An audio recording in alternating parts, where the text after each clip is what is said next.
morning, ladies and gentlemen. We are here from the circus.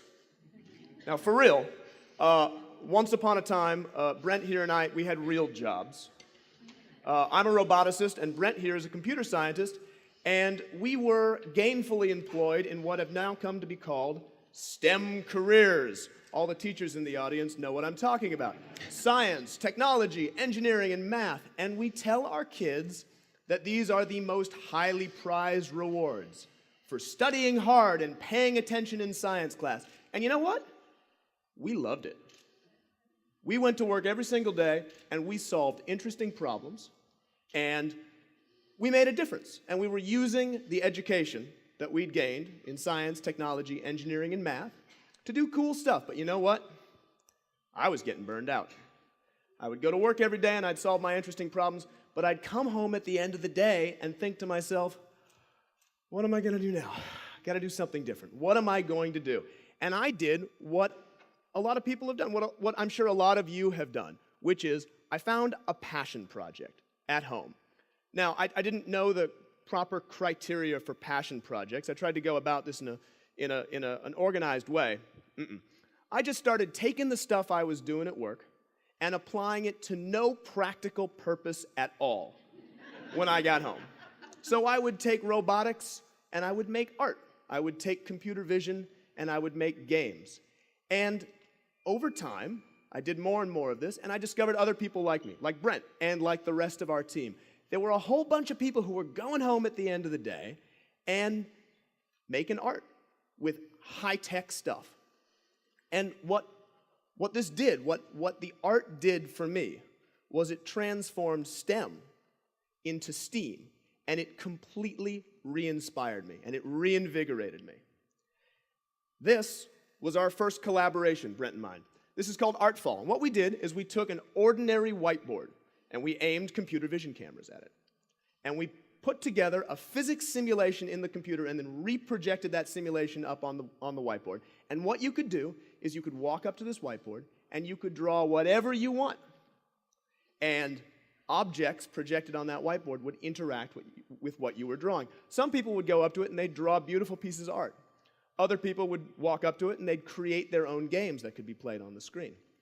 Well, building stuff like this and taking it to events, for Brent and I at least, totally changed our lives. All of a sudden, we were doing STEAM. We weren't doing STEM, and it just wasn't the same anymore. We decided to inspire others the way we were inspired. So what's the problem? It turns out kids today are as uninspired about STEM as we were.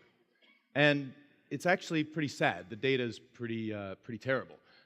By 2018, there's a 3 million job gap between the number of engineers that will graduate and the number of jobs that we need to fill.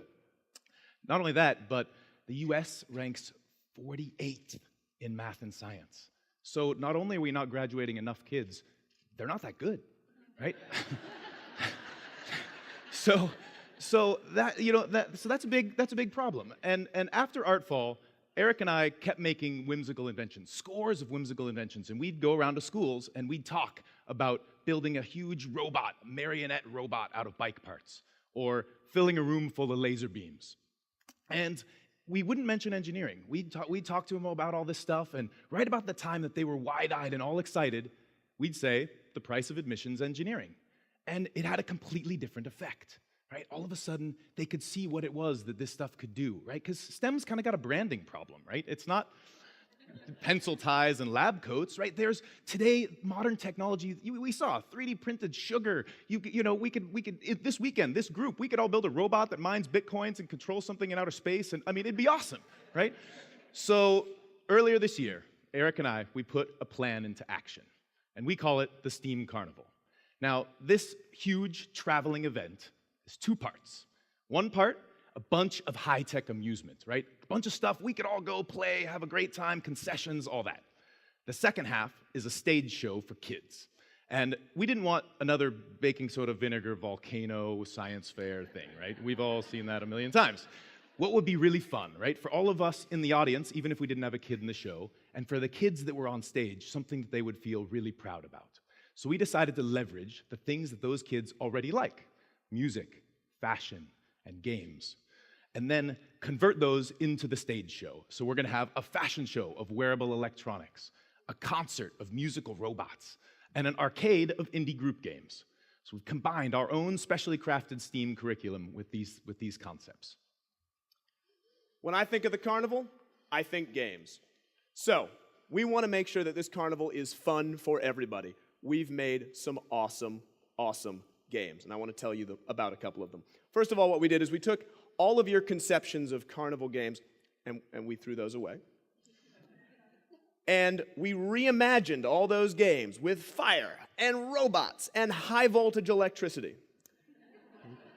Sounds like fun, right? Let me tell you about a couple. All right, you remember the carnival high striker? You take the hammer and you slam it down on the thing, and the thing goes up and it hits the bell. We threw away most of that, and we replaced the bell with 20,000 volts of electricity. The height of that electric arc corresponds to the height of that bell, right? And this exposes some really interesting principles about high voltage electricity and basic electronics. Have you ever been to the arcade and played with a little claw game? You know what I'm talking about, with the teddy bear. Anybody ever win the teddy bear? You know why? It's rigged.